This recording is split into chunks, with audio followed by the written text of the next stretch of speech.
Assalamualaikum warahmatullahi wabarakatuh.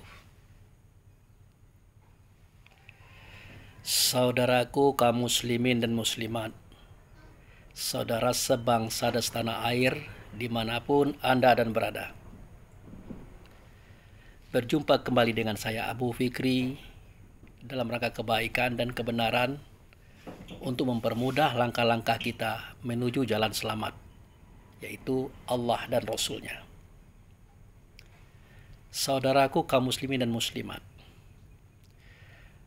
beberapa waktu yang lalu kita sudah membahas mengenai masalah Islam, dan hari ini kita masih berada dalam kawasan bahasan tentang Islam juga. Jadi di dalam ilmu tasawuf atau ilmu kehalusan budi, Islam itu definisinya adalah Islam titah daripada Allah, sifat pada Muhammad, wajib pada kita. Itu definisi Islam dalam versi ilmu tasawuf atau ilmu kehalusan budi. Jadi Islam itu adalah titah daripada Allah, sifat pada Muhammad, wajib pada kita. Nah, yang jadi pertanyaan adalah, apa itu titah Allah yang berkenaan dengan Islam ini? Apa itu sifat Muhammad? Kemudian, apa yang diwajibkan kepada kita? Karena Islam itu titah daripada Allah, sifat pada Muhammad, wajib pada kita. Nah, itulah yang akan kita sampaikan di pagi hari ini, saudara. Jadi titah daripada Allah itu adalah surat Ali Imran ayat 102 yang bunyinya begini: Ya ayyuhallazina amanu ittaqullaha haqqa tuqatih wa la tamutunna illa wa antum muslimun. Nah, ayat ini atau titah ini sering kita dengarkan pada khutbah Jumat. Saking pentingnya ayat ini dibaca, dia menjadi rukun khutbah itu sendiri. Bayangkanlah jika ayat ini tidak dibaca, khutbah batal, sholat Jumat batal, semasjid-masjid, saudaraku. Saking pentingnya firman ini, ayat ini atau titah daripada Allah ini untuk kita ketahui. Nah, di situ Allah mengatakan, hai orang yang beriman, bertakwalah kamu dengan ketakwaan yang sebenar-benar takwa. Jangan kamu mati sebelum kamu Islam. Jadi pada ayat ini jelas bahwa orang yang beriman atau mukmin itu benar-benar nama doang bagi para ruh, bagi diri kita yang sebenar diri. Nah, kalau kita lihat di buku-buku, orang beriman ini definisinya banyak. Orang yang taat kepada Allah, yang patuh kepada Allah, menjauhi larangan, macam-macam itu banyak. Bahkan orang kebingungan mana tinggi pangkat orang beriman dengan orang bertakwa. Mana tinggi pangkat orang bertakwa dengan orang Islam. Bingung. Kenapa bingung? Karena definisi itu diambil di buku-buku. Dari pendapat orang ke orang, manusia ke manusia, guru ke guru. Semestinya tidak perlu bingung. Kenapa tidak perlu bingung? Karena wahai orang beriman, itu adalah nama ruh, nama diri kita sebenarnya diri seketika kita memang dalam kondisi nol. Kita belum sholat. Makanya ada kalimat, ya ayyuhallazina amanu aqimus sholah wa atuz zakah. Hai orang beriman, dirikan sholat, bayarkan zakat. Artinya dia belum sholat, dia belum berzakat, makanya dipanggil.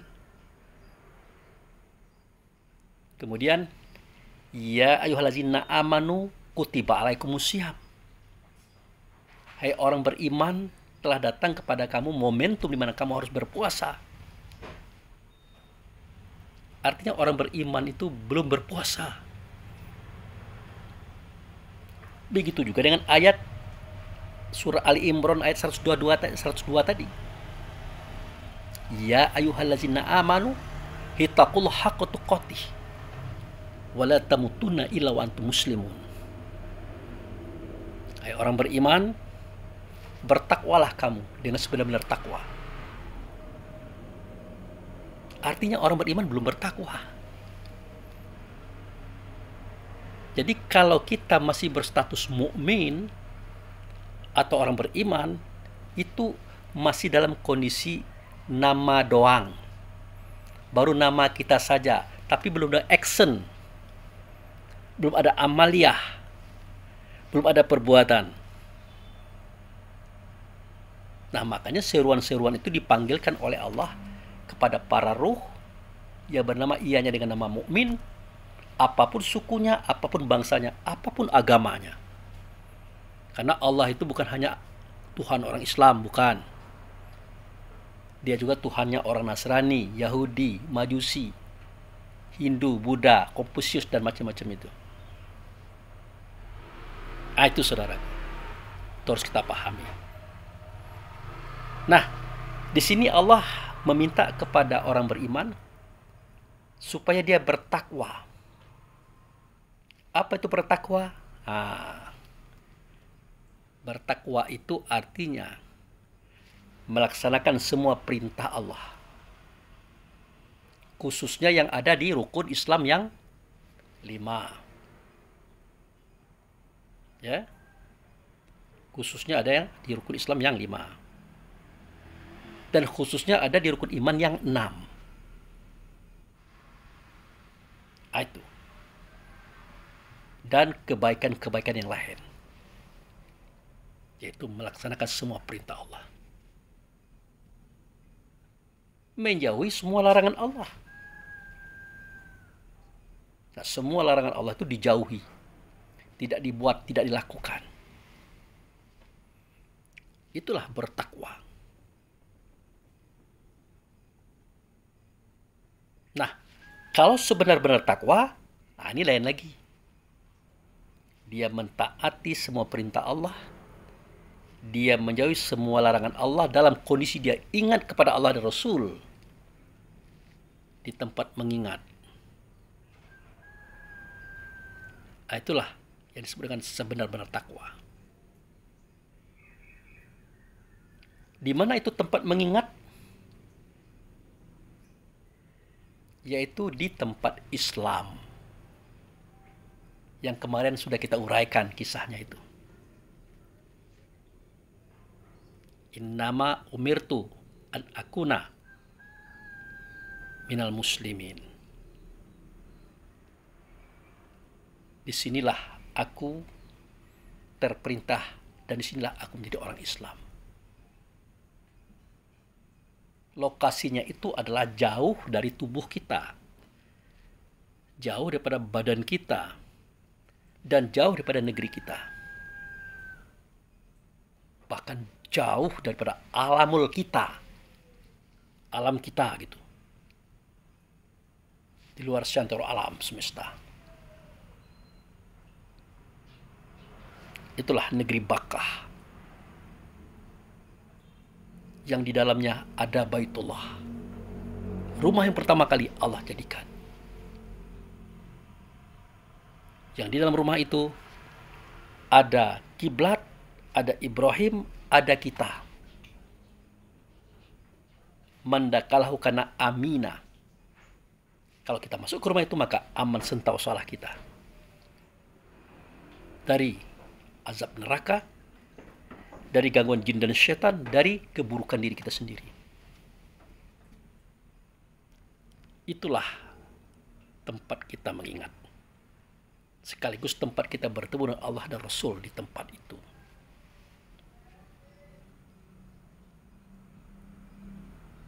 Nah, untuk ini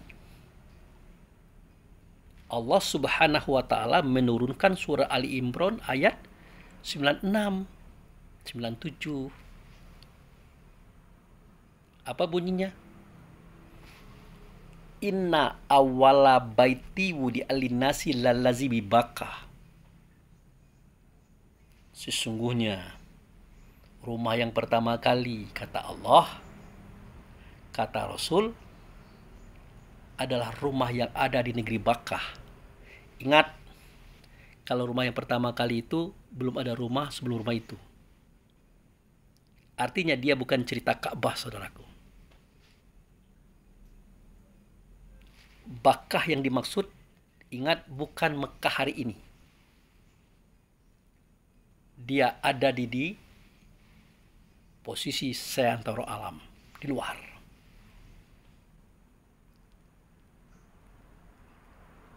Nah, jadi negeri Bakkah, di situ terdapat rumah atau Baitullah. Di situ ada surga neraka. Disitulah awal mukmin itu berada, atau roh kita berada, atau diri kita sebelah diri berada. Itu, saudara. Nah, mubarakah wahudalil alamin. Rumah itu diberkati dan petunjuk bagi alam semesta. Jadi kalau alam semesta beserta isinya hari ini mau minta petunjuk, harus ke rumah itu. Kenapa? Karena di dalam rumah itu ada orang membawa petunjuk, ada orang membawa agama. Namanya Muhammad Rasulullah Sallallahu Alaihi Wasallam. Muhammad utusan Allah yang Allah dan malaikat bersolawat kepadanya. Artinya bukan Muhammad Nabi, anaknya Abdullah, anaknya Aminah yang lahir di Arab. Bukan, kita tidak cerita itu sekarang. Harus kita pahami itu. Jadi kalau Muhammad Rasulullah itu, ya tentu Muhammad yang datang dari Allah sebagai utusan, datang ke dunia ini. Allah gaib, beliau gaib, makanya beliau diberi tubuh. Tubuh itu Muhammad juga namanya, anak Abdullah, anak Aminah, orang Arab. Nah, tubuh itulah yang disebut dengan Nabi. Kalau yang datang daripada Allah itu namanya Rasul. Rasul itu ada di dalam tubuh Nabi. Maka dikatakan, makana Muhammadun aba ahadim mirilajikum. Tidaklah Muhammad itu bapak salah seorang laki-laki kamu. Tetapi dia adalah Rasul. Walaki Rasulullahi wa khataman nabiyyin. Melainkan dia adalah Rasul, utusan yang datang daripada Allah, ada pada tubuh badan jasad kesudahan nabi-nabi. Jadi harus kita bedakan antara Rasul dengan Nabi, antara Nabi dengan Rasul. Ini kadang-kadang kita cerita tentang Rasul yang kita ingat Nabi. Tidak nyambung. Cobalah kalau kita cerita tentang Rasul, dahsyat. Mulai dari bernama Alif, Amim, Alif Lamim, Alhamdulillah, Alhamdulillahirabbil alamin, Ahmad, sampai kepada akhir kisah nama-nama gaib itu. Dahsyat. Nah, waktu itu mindset kita lari kepada Muhammad orang Arab. Makanya ceritanya tidak nyambung. Bahkan seketika Allah tidak nyata pada Muhammad, Muhammad itu menjadikan langit dan bumi, pusing kita mikirkannya. Kenapa? Karena kita teringat dengan Muhammad, anak Abdullah, anak Aminah ini, yang orang Arab. Orangnya pendek, kecil, kerdil, dibanding dengan langit, tidak ada apa-apa ukurannya. Padahal kita berbicara bukan Muhammad bin Abdullah, bukan bin Aminah, bukan orang Arab, tapi Muhammad Rasulullah. Jadi kalau kita lihat di surat Luqman ayat 25 itu, wala in sa'altahum man khalaqas samawati wal ard. Kalau kamu tanyakan kepada mereka itu ahli kitab saat itu, siapakah yang menjadikan langit dan bumi? Sayaqulunallah. Pasti mereka berkata Allah. Maka Allah tegaskan kepada Muhammad Nabi ya. Apa bunyinya? Qulil hamdulillahi. Katakan hai Muhammad. Yang menjadikan langit dan bumi itu adalah alhamdulillahi. Alif lam nama Allah, hamdu nama beliau. Alhamdulillahi. Balhum katsiro la ya'lamun. Tapi kebanyakan mereka tidak tahu. Karena kalau kita katakan Muhammad itu menjadikan langit dan bumi, mereka teringat dengan Muhammad bin Abdullah bin Aminah, orang Arab yang tubuhnya kecil dibanding daripada gunung, apalagi langit. Padahal kita cerita Muhammad Rasul, Muhammad awal dijadikan terakhir dizohirkan itu. Termasuk orang-orang di luar agama kita tertipu dengan paham ini. Semua cerita Islam ini dianggap dongeng. Iya. Oh, Al-Quran itu menceplak kisah orang-orang terdahulu. Ada ayatnya loh. Ini adalah cerita orang-orang terdahulu. Seakan-akan Muhammad ini mengada-ada. Karena pemikiran mereka lari ke Muhammad anak Abdullah, anak Aminah, orang Arab yang lahir tahun 571 itu. Tapi kalau mereka tahu bahwa ada Muhammad yang awal dijadikan terakhir dizohirkan, dialah yang membuat kisah alam semesta ini, termasuk cerita-cerita pada kitab dan literatur kuno, tidak ada yang aneh. Kok sama betul ya sama cerita ini, sama kitab ini? Ya dia yang punya cerita. Dia yang menceritakan. Mau sama, mau tidak ada masalah itu. Yang penting apa yang tertulis pada kitab Quran itu adalah suara Allah, kata Allah yang nyata pada Rasul. Suara Rasul, kata Rasul yang nyata pada Nabi Muhammad bin Abdullah. Nah ini tidak sampai ke situ, saudara kita itu berpikir, saudaraku. Tapi kita tidak bercerita itu. Kita masih bercerita tentang surah Al-Imran ayat 102 tadi. Nah, jadi negeri Bakkah, Baitullah, di dalamnya ada Muhammad, di dalamnya ada Ibrahim, di dalamnya ada ayat. Siapa yang masuk ke rumah itu, maka aman sentausalah dia. Nah, kesanalah kita mengingat. Kesanalah kita belajar mengkaji. Seperti biasa kita buat di tengah malam. Bisa kita lakukan hari ini? Jawabnya tidak bisa. Pertama, kita ini kecil, tidak punya sayap. Ada sayap juga tidak mungkin kita pergi ke alam sana. Tidak mungkin. Sebegitu jauhnya. Makanya dibuatlah oleh Allah dan Rasul, dipermudahlah oleh Allah dan Rasul agama ini. Negeri Bakkah dijadikannya Mekah di muka bumi. Baitullah dijadikan Ka'bah sebagai tanda Baitullah di muka bumi. Di situ ada makam Ibrahim, di sini ada makam Ibrahim. Nah, itulah dia. Negeri Mekah ada Masjidil Haram, ada Ka'bah, ada makam Ibrahim. Nah, bawalah ingatan kita, perasaan kita, kesadaran kita ke tempat itu. Pertahankanlah kondisi kita di situ dalam berbuat apa saja, bersuara, berkata, berbuat apa saja.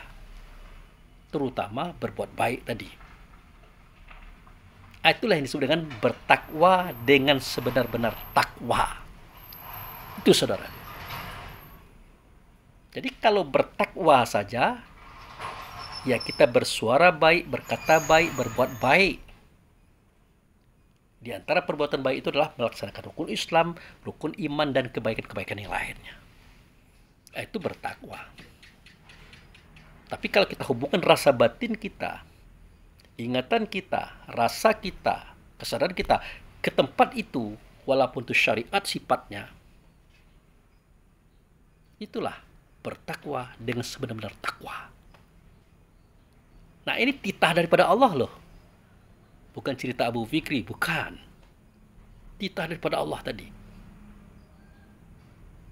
Nah, kemudian janganlah sampai Israel, malaikat maut atau kematian mendatangi tubuhmu, yang dalam tubuh itu ada kamu, sedangkan kamu belum Islam. Di mana kita Islam? Ya, ingatan kita, rasa kita, kesadaran kita berada di depan Ka'bah, mengambil sebagian makam Ibrahim di dalam Masjidil Haram yang ianya ada di kota Mekah. Itulah syariat daripada negeri Bakkah, Baitullah, makam Ibrahim di alam sono. Nah, kenalilah itu. Kita sholat di situ, atau kita berhubungan dengan Allah dan Rasul di situ, karena ada perintahnya.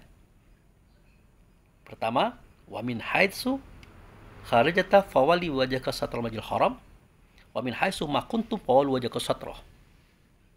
Dari mana saja kamu keluar, dimanapun kamu berada, hadapkan wajahmu ke Masjidil Haram. Itu perintah loh. Wajah yang mana? Wajah yang ini? Bukan. Wajah kamu. Wajah yang saya ajak ngomong ini, kata Allah dan Rasul.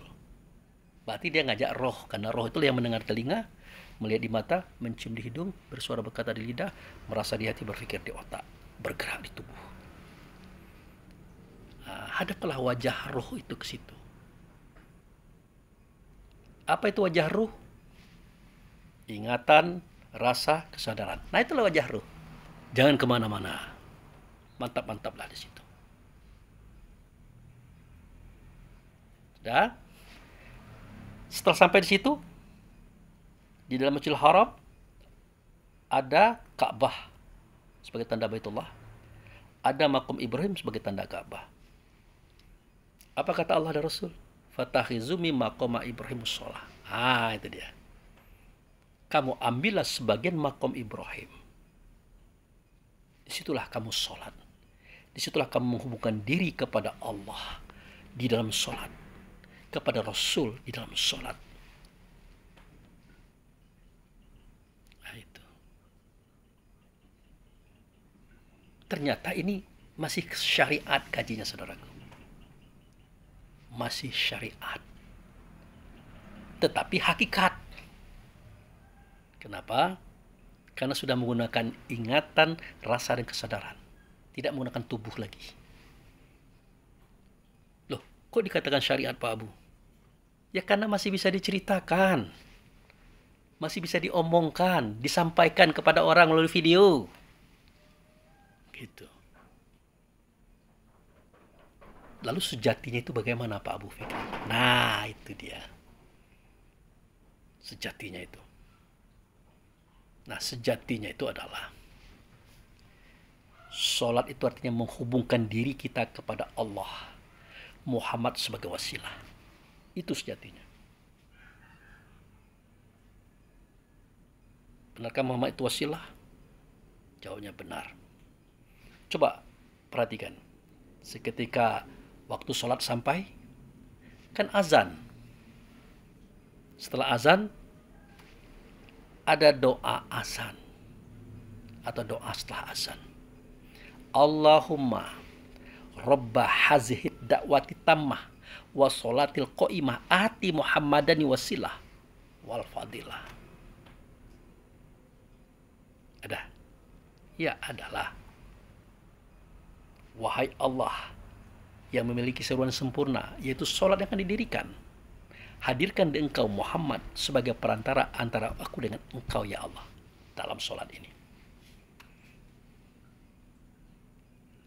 Ya tentu Allah hadirkan. Kenapa? Karena Allah tidak pernah mengingkari janji. Innaka la tukhliful mi'ad. Sesungguhnya engkau tidak pernah mengingkari janji. Pasti dihadirkannya Muhammad antara kita dengan Allah tadi. Karena dia adalah wasilah. Maka pelajarilah ini. Pahamilah ini. Carilah ilmu pengetahuan tentang Muhammad ini. Mencari pengetahuan tentang Muhammad ada perintahnya, saudaraku.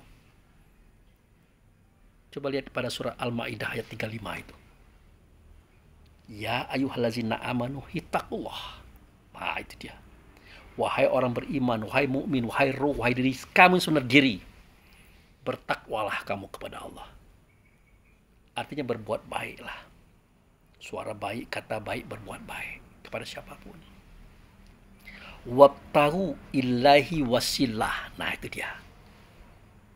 Cari oleh kamu jalan mendekatkan kamu kepada Allah atau wasilah. Ya mencarinya itu dengan pengetahuan. Mencari itu dengan ilmu, dengan belajar yang banyak. Bukan dengan dengar cerita, enggak boleh. Nanti kita beramal berdasarkan cerita orang ke orang, enggak boleh. Kemudian wajahdu fisabilihi. Berjuanglah kamu untuk mendapatkannya. Jika kamu bertemu dengan dia atau kamu dapat ilmu tentang dia, sudah kamu menang. Jika kamu mendapatkan ilmu tentang dia, kamu menang. Kenapa? Kamu sudah bisa bertemu dengan Allah secara baik dan benar. Karena beliau adalah wasilah, perantara antara kita dengan Allah, saudaraku. Itulah kemenangan kita. Makanya dahulu pernah diceritakan oleh beliau. Ada pada surah Al-Baqarah, ada cerita itu ada. Dikatakan, qad naro taqalluba wajhaka fis samai falanuwalliyannaka qiblatan tardoha. Aku lihat sih kamu kalau berdoa, meminta, menyembah, mengarah ke langit. Langit itu kias, saudaraku. Tinggi, besar, tidak berbentuk, tidak berupa, tidak bersuara, tidak berkata. Maksud Nabi itu, aku lihat kamu kalau berdoa, memohon, berharap, menyembah, ya ke Allah. Tidak begitu. Hadapkanlah wajahmu. Walanuwalliyannaka qiblatan tardoha. Hadapkanlah wajahmu kepada kiblat, kepada hadapan yang kamu senang dengan dia. Kamu suka dengan dia, kamu bahagia bersama dia. Waktu itu Rasulullah mengatakan dirinya, saudaraku. Cuman ini tidak disampaikannya terang-terangan seperti kita menyampaikan ini. Ya bukan ke situ, ke sini loh kepada saya, bukan begitu. Dia pakai metode, pakai cara yang halus, yang hanya dipahami oleh orang-orang yang berilmu dan berpengetahuan. Nah, inilah yang kita sampaikan tadi. Nah, jadilah di situ kita sholat, mengambil makom Ibrahim, menghadap kepada Ka'bah, memasukkan Ka'bah, sejatinya menghubungkan diri kita dengan Rasul itu dengan Allah, karena Rasul itu adalah wasilah. Tanyakan diri kita, siapa diri kita? Jawabnya ruh. Benarkah itu? Benar. Siapa itu ruh? Ruh itu adalah rasa. Rasa itu adalah ruh. Ternyata rasa itulah diri kita sebenarnya, diri saudaraku. Nah, itu dia. Hubungkanlah rasa diri kita dengan Muhammad. Muhammad itu sifat. Sifat Allah. Wujud serta Allah. Terasakah seketika kita hubungkan? Ya terasalah. Dingin, sejuk, damai, rukun di hati itu. Nah, barulah kita angkat takbir. Allahu Akbar. Nah, itu. Di mana kita ucapkan itu? di dalam rumah Allah. Di sono, di negeri Bakkah. Bisa? Tidak bisa. Di dekat Ka'bah, di kota Mekah. Bisa? Bisa kalau ada uangnya. Bisa kalau ingatan kita mampu mencapainya. Tetapi yang dikehendaki, kita menyatakan niat, tegak berdiri betul rasa kita, kita ucapkan Allahu Akbar di dalam rumah Allah, yang rumah itu juga ada di dalam diri kita, saudaraku. Ada di dalam diri kita juga. Mana dianya? Qalbu mu'min baitullah. Itu dia. Hatinya orang beriman itu adalah rumah Allah. Orang beriman kan dalam hati posisinya itu. Abdi fi qalbi mu'min. Hambaku dalam hatimu itu namanya mukmin.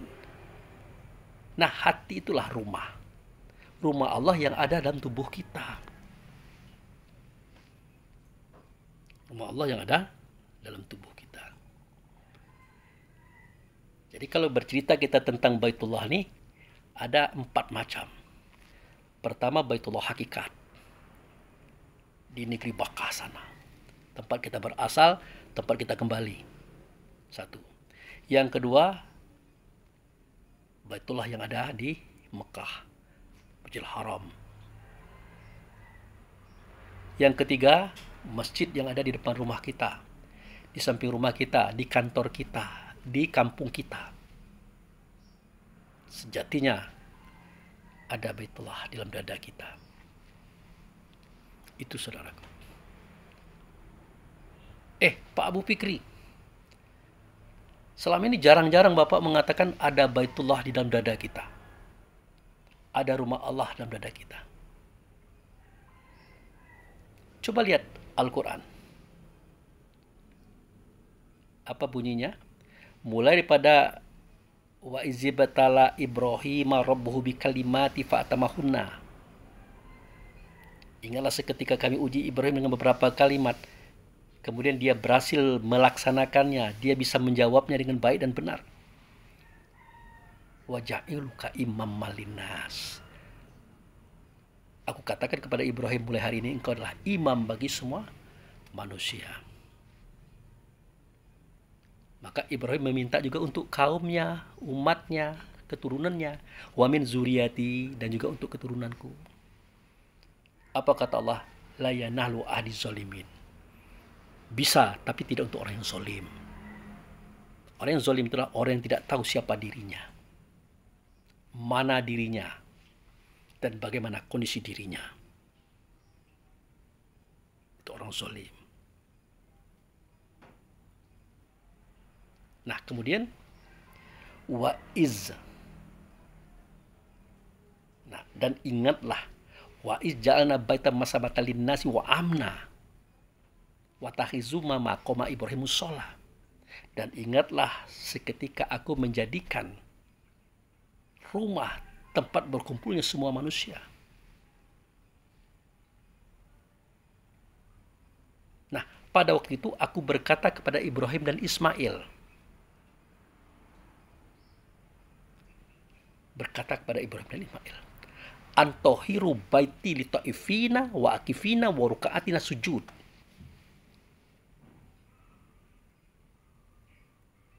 Aku katakan kepada Ibrahim dan Ismail, bersihkanlah rumahku, tempat orang tawaf, tempat orang iktikaf, tempat orang ruku dan sujud. Bersihkan rumahku. Jadi wa ahidna ila Ibrahim wa Ismaila an tahira baiti. Aku perintahkan kepada Ibrahim dan Ismail, bersihkanlah rumahku. Li ta'ifina wa akifina wa ruka'ati sujud. Untuk orang yang tawaf, i'tikaf, ruku dan sujud.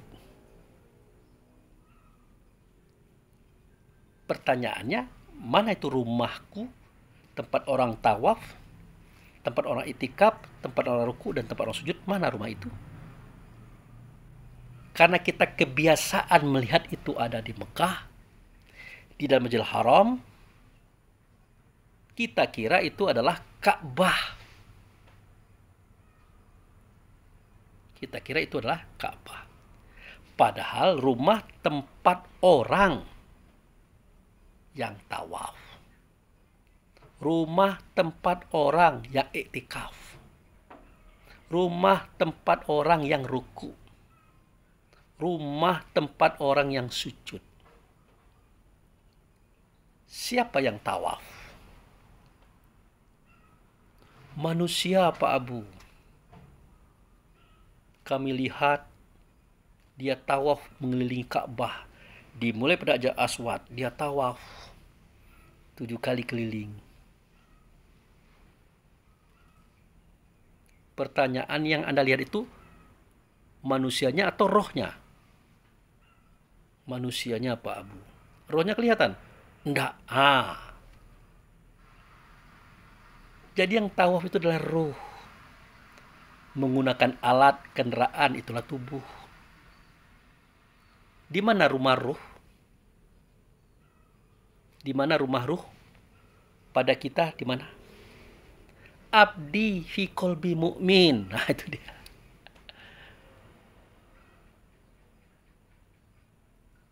Abdi fi qalbi mu'min. Hambaku di hatimu itu namanya mukmin. Dia adalah ruh, dia adalah diri kamu sebenarnya, dia adalah rasa dirimu. Ternyata rumah itu adalah hati, saudaraku. Kemudian untuk orang yang itikaf, duduk dia di masjid. Kita kira yang duduk di dekat Ka'bah. Bisa dia duduk kalau tidak ada ruh? Tidak bisa. Tertelentang dia. Nah, rumah ruh ini di mana? Rumah Allah untuk ruh ini di mana? Di hati. Kemudian begitu juga rumah orang yang ruku, rumah orang yang sujud, rumah orang yang sholat. Itulah rumah ruh, rumah mukmin, saudara. Itu di hati tempatnya itu.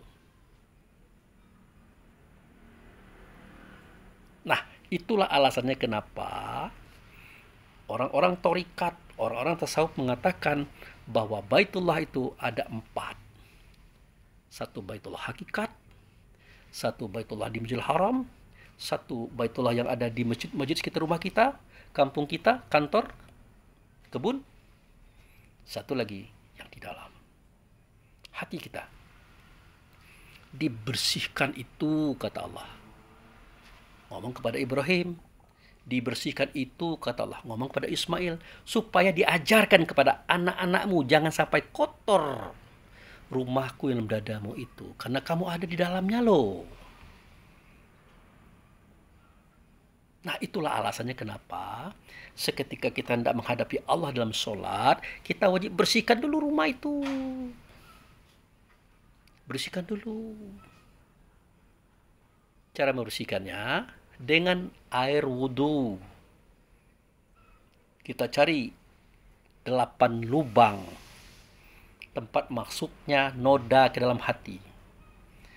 Tangan, telapak tangan, mulut, hidung, mata, telinga, kepala, termasuk siku tadi, kaki. Itu tempat masuknya noda, dosa, kotoran di dalam hati. Makanya wudhu itu adalah untuk membersihkan yang di dalam hati.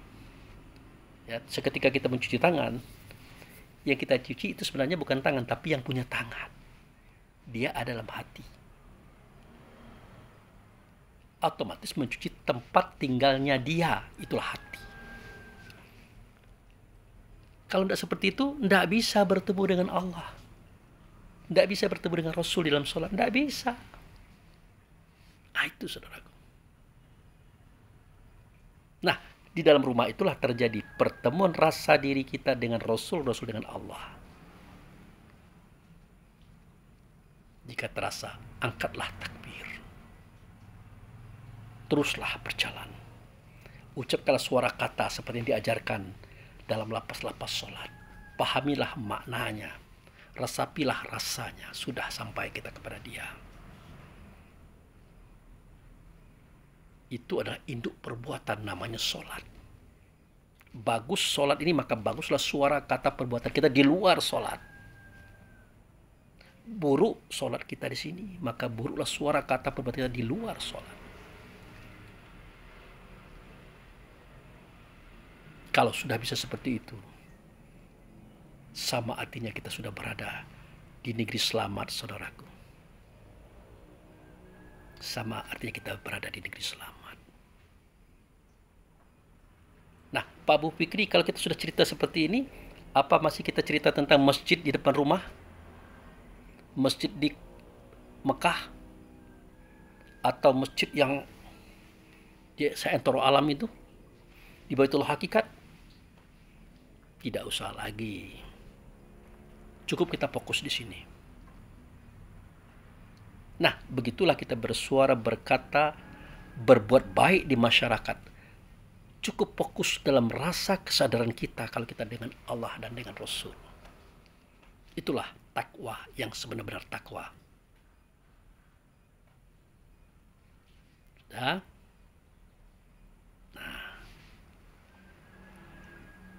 kemudian bisa kita melakukan itu? Jawabnya tidak bisa. Sebelum kita bersifat dengan sifat Muhammad. Itu dia. Kan dijelaskan. Islam itu titah daripada Allah.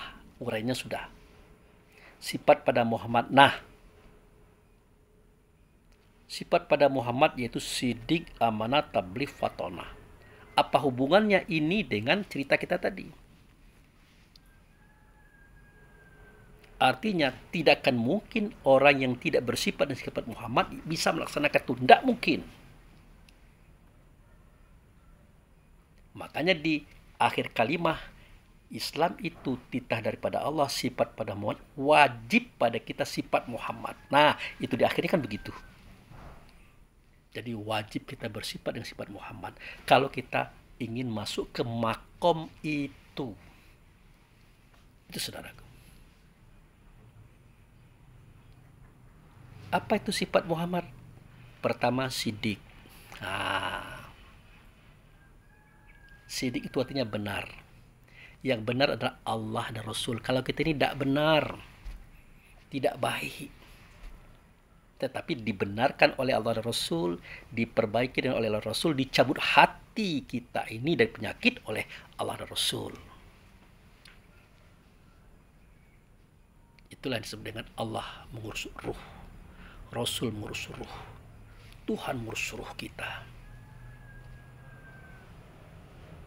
Dimulai dengan ketaatan kita terhadap masukan, saran, petunjuk daripada orang dekat kita. Istri, anak, karyawan, kawan, kaum kerabat. Jika dia memberikan masukan, selama masukan itu benar, ya, masuk akal kita kebenarannya, kebaikannya, harus diterima. Jangan ditolak. Ini kita melihat status kita. Aku ini ketua rumah tangga loh. Suami loh, bapak loh, pemimpin besar loh. Kalian pula mau menunjukkan saya. Kalian pula mau meluruskan persoalan saya. Tidak bisa. Itu menunjukkan kita itu tidak paham. Kalau Allah dan Rasul itu tidak mungkin datang ke rumah kita, memberikan kita petunjuk. Tidak mungkin, saudaraku. Pasti dia menggunakan perantara-perantara, yaitu melalui orang-orang dekat kita. Orang-orang lain, bahkan mungkin orang yang menjadi musuh kita. Jika itu benar, jika itu baik, masuk akal, terima. Saya kan pernah dikritik oleh orang. Berani-beraninya Pak Abu menyampaikan kajian hakikat dalam video. Saya bilang, apa masalahnya? Oh, itu tidak boleh disampaikan secara open bar. Kalau tidak boleh, bagaimana dengan mereka yang belum tahu? Yang memang tidak belajar sama sekali, siapa yang memberitahunya? Tidak mungkin mereka tahu kalau tidak diberitahu oleh Allah dan Rasul. Melalui siapa? Melalui kita. Yang penting kita kuatkan kapasitas kita tingkatkan kualitas kita berani menyampaikan karena kita bertanggung jawab. Sampaikan. Itu. Mana SK-nya? Siapa yang mengizinkan? Ya Allah sendiri. Rasul sendiri. Udu'u ila sabili rabbik bil hikmah wal mau'izah. Kan jelas. Ajalah mereka itu kepada jalan Tuhanmu dengan hikmah dan mau'izah. Hikmah dan kebijaksanaan. Bahkan debatlah mereka itu dengan debat yang baik. Jangan debat kusir, jangan mencaci, jangan memaki, tapi musyawarah namanya. Kan dijelaskan itu. Ya karena saya berpegang di sini, ya saya laksanakan. Mudah-mudahan Allah dan Rasul meredoi apa yang saya sampaikan. Wah, bagaimana Pak Abu jika yang Anda sampaikan itu keliru, salah, bahkan sesat dan menyesatkan? Itu tidak urusan Anda. Tidak juga urusan saya. Selama itu dalam pandangan kita baik dan benar, kita ikhlas menyampaikannya, sampaikan saja. Jika itu terdapat kesalahan dan tidak benar menurut Allah dan Rasul, jangan kita khawatir. Allah itu paham, Allah itu maklum. Tidak kayak kita, tidak pernah paham-paham. Tidak pernah maklum-maklum. Nabi Ibrahim saja pernah mengatakan bulan itu Tuhan, matahari Tuhan, bintang Tuhan. Tidak pernah Allah marah. Memang segala sesuatu dimulai daripada yang yang kurang, yang lemah, bahkan daripada yang salah. Segala sesuatu itu begitu. Nah, inilah proses menuju kebenaran, kebaikan, dan kesempurnaan itu. Apalagi kalau Anda menyampaikan itu berdasarkan rasa yang tidak baik. Mungkin rasa iri, mungkin rasa dengki, mungkin. Tapi saya tidak mengatakan begitu ya. Mungkin. Gitu. Nah, ini persoalan saudaraku. Kenapa saya tidak terima pandangan Anda?